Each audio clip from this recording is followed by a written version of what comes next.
memperkenalkan diri kami. Saya sendiri, Pak Hiatum sebagai moderator, dan Iksan Saputra sebagai penyanyi, dan Nurjana sebagai metodis. Langsung saja saya persilahkan Iksan Saputra untuk memaparkan. Terima kasih kesempatannya saudara moderator serta teman-teman kelompok lain yang mendengar.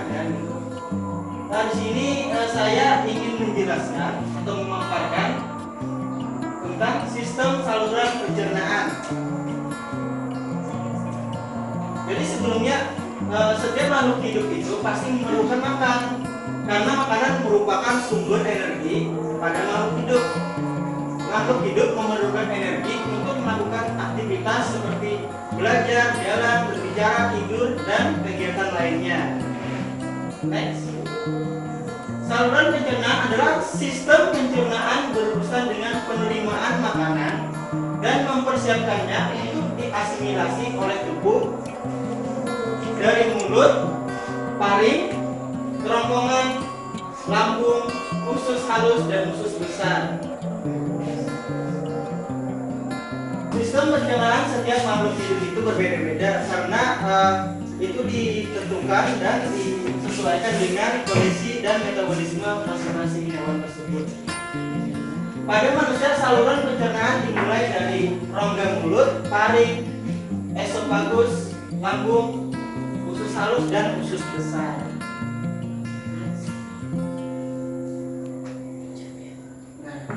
Saluran pencernaan perlu dijaga agar sistem pencernaan berjalan dengan semestinya. Menjaganya dengan makan secara teratur dan mengkonsumsi makanan yang berserat serta terhindar dari kuman-kuman. Jika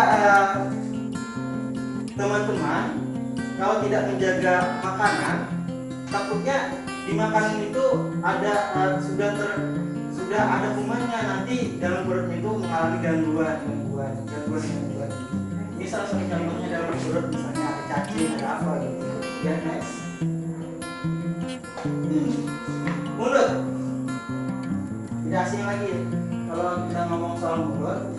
Soalnya mulut adalah rongga lonjong pada permulaan saluran pencernaan. Nah, jadi mulut itu terdiri atas dua bagian, luar yang sempit atau vestibula di situ, yaitu ruang di antara gusi serta gigi dengan bibir dan pipi, dan bagian dalam, yaitu rongga mulut yang dibatasi sisinya oleh tulang maksilaris dan semua gigi, dan di sebelah belakang bersambung dengan awal paring. Next. Paring berupa saluran berbentuk kerucut dari bahan membran berotot atau musculomembranosa dengan bagian terlebar di sebelah atas dan berjalan dari dasar tengkorak sampai ke ketinggian vertebrata sentripekal ke-6, yaitu ketinggian tulang krioid, tempat paring tersambung dengan esofagus. Pada ketinggian ini paring juga tersambung dengan trakea. Jadi yang namanya paring itu ini yang kuning yang saya tandai sudah. Ini adalah paring. Paring itu terbagi tiga. Di next, paring itu terbagi tiga. Nah, yang paling atas itu yang di belakang hidung, ini hidung. Yang ini namanya nasofaring yang terletak di belakang hidung. Yang ini adalah paring oralis.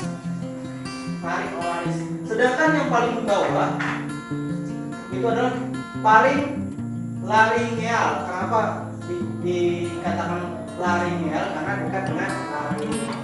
Next. Esofagus. Esofagus ini adalah sebuah tabung berotot yang panjangnya 20 sampai 25 cm. Selanjutnya adalah esofagus. Apa sih esofagus itu, ya kan? Nah, seperti di gambar itu terlihat sebuah tabung berotot yang panjangnya 20 sampai 25 cm. Jadi esofagus ini dimulai dari paring sampai ke pintu masuk kardiak lambung. Terletak di belakang trakea dan di depan tulang punggung. Next. Usus halus. Ini adalah gambar usus halus. Bisa dilihat yang sudah diarsir dengan warna kuning itu adalah usus halus. Adalah suatu tabung yang kira-kira sekitar 2,5 meter panjang dalam keadaan hidup.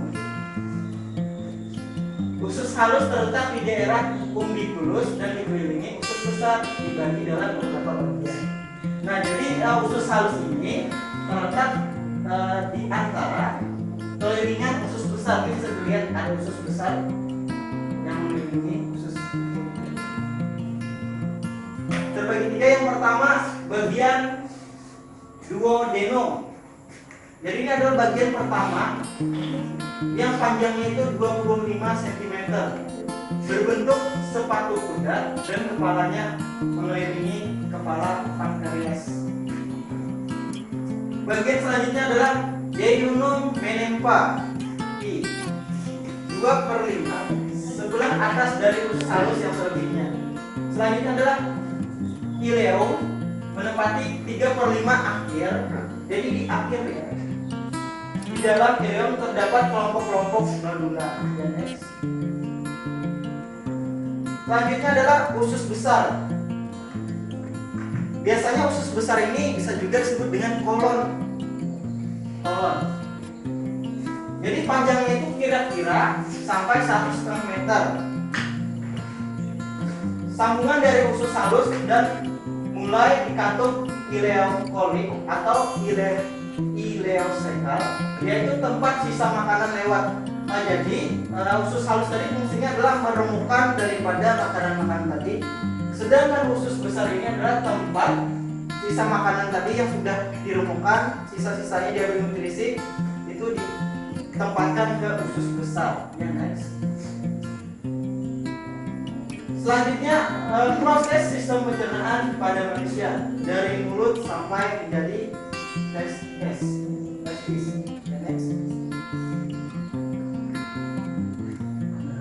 Yang pertama, makanan masuk ke dalam mulut.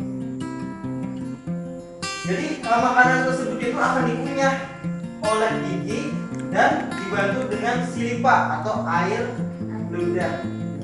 Air ludah ini mengandung enzim pitialin atau amilase ludah. Enzim ini berfungsi mengubah zat tepung masak menjadi gula yang dapat larut atau maltosa. Seperti dilihat situ, ya. Itu adalah contohnya misalnya. Jadi ini ada gusi atau gigi tadi, ya. Ada lidah dan ada juga air ludah. Selanjutnya makanan tadi akan berjalan, akan masuk ke paring. Nah, di sini makanan akan disaring dengan menggunakan kelenjar limfosit yang berguna untuk mempertahankan tubuh terhadap infeksi, menyaring dan mematikan bakteri. Selanjutnya sesudah disaring tadi ya kan, makanan tadi itu akan dijalankan ke esofagus. Di situ akan terjadi gerak kristaltik. Nanti ada video ulangannya, nanti ada kelihatan situ. Gerak kristaltik ini adalah gerak mendorong makanan menuju lambung. Nanti ada. Nanti ada. Ini tadi paring. Nah, esofagus itu akan terjadi gerak kristalik tadi, gerak mendorong makanan ke dalam lambung. Nah, ya kan? Nah, itu namanya gerak itu tadi, kristalik. Nah, nanti ketika masuk di lambung, makanan tersebut akan diremukkan sampai halus dan akan diberikan getah lambung. Jadi getah lambung itu, ini kan akan diberikan getah lambung lalu diaduk-aduk ibaratnya itu. Jadi getah lambung itu mengandung enzim renin, pepsin dan lipase gastrik. Renin berfungsi untuk mengubah kasinogen menjadi kasein. Pepsin berfungsi mengubah protein menjadi pepton Dan lipase gastrik berfungsi memulai hidrolisis atau lemak membantu kerja enzim pankreas. Nah, selanjutnya ini bagian tadi ya kan, usus halus. Jadi setelah lambung dilumpuhkan tadi dilewatkan ke usus halus. Ini adalah bagian pertama usus halus. Jadi disinilah akan terjadinya penyerapan oleh enzim tripsin yang mengubah protein dan peptid menjadi polipeptida dan asam amino. Enzim amilase mengubah semua gula dan zat tepung menjadi maltosa. Dan enzim lipase berfungsi menyederhanakan lemak menjadi gliserin dan asam amino. Seperti video yang ditampilkan.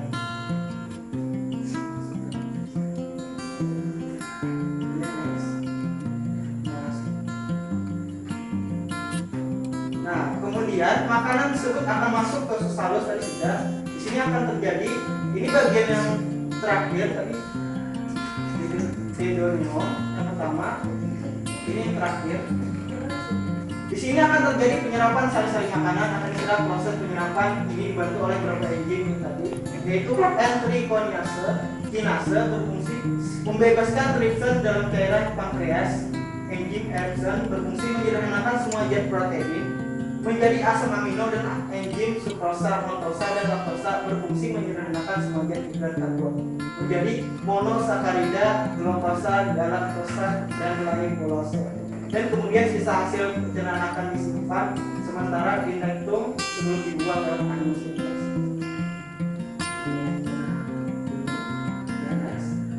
Ini masih di bagian khusus halus tadi. Terima kasih, mungkin itu saja yang dapat disampaikan. Selanjutnya akan kembalikan kepada saudari moderator.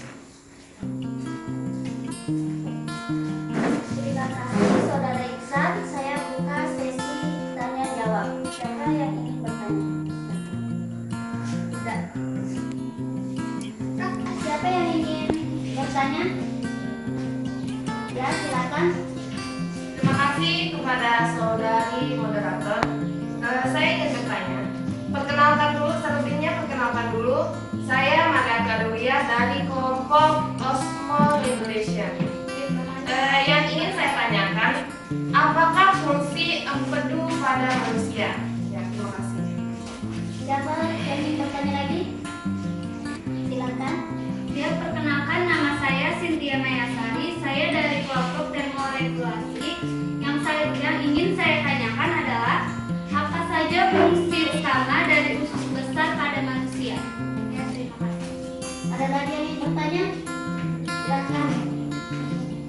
Perkenalkan, nama saya Yulita Kamaria dari kelompok pernapasan. Saya ingin bertanya, sebutkan enzim yang terdapat pada lambung dan jelaskan fungsinya. Ya, terima kasih. Kami akan mencoba menjawab pertanyaan dari teman-teman. Yang akan menjawab pertanyaan saudari Nurjana. Silakan.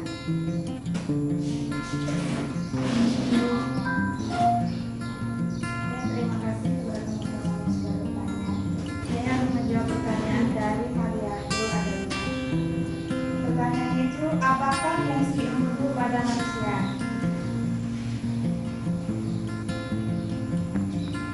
Fungsinya itu adalah untuk membuang limbah tubuh tertentu, terutama pada pigmen hasil pemecahan sel darah dan kelebihan kolesterol, serta membantu penyerapan lemak. Sekian silakan. Terima kasih atas jawaban dari Ini Nurjana. akan menjawab pertanyaan dari Cynthia Mayasari. Apa saja fungsi utama usus besar pada manusia? Yang pertama itu menerima sisa makanan yang tidak diserap oleh usus halus, menyerap air, menurunkan tingkat keasaman dan mencegah infeksi, memperkuat sistem kekebalan tubuh, daur ulang dari berbagai nutrisi, dan memadatkan feses. Terima kasih. Untuk selanjutnya, saya akan mencoba menjawab pertanyaan dari Yuni Cahya. Sebutkan enzim yang terdapat pada lambung dan jelaskan fungsinya. Enzim renin berfungsi mengubah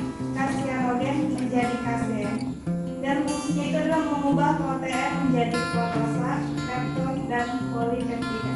Terima kasih. Sekian jawaban dari saya.